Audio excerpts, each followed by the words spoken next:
Anjana Deore kitchen मध्ये तुमचं स्वागत आहे. हे बघा, हे 2 लिटर दूध आहे. याचे मी कंदी पेढे, साताऱ्याचे कंदी पेढे करून दाखवणार आहे बघा. हे आता मी साखर टाकते. 2 चमचे साखर, बारीक पावडर केलेली साखर आहे.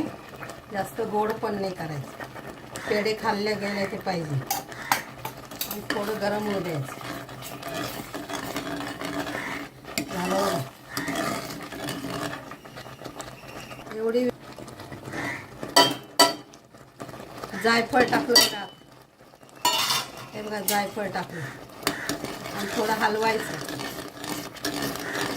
आता साखर जायफळ टाकलं ना, थोडं गरम होऊ द्यायचं. साखर विरघळू द्यायची, मग थंड होऊ द्यायचं आणि मग पेढे बनवायचे.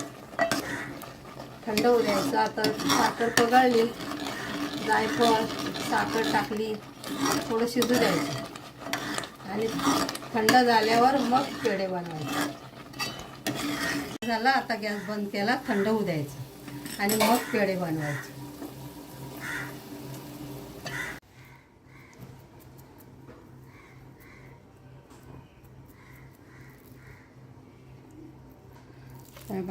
हे साताऱ्याचे कंदी पेढे आहेत. मी कलर बिलर काहीच टाकलं नाही, फक्त जायफळ टाकलंय. त्यामुळे एकदम मस्त. आता जसे जसे ते थंडे होतील तसे तसे कडक होतील.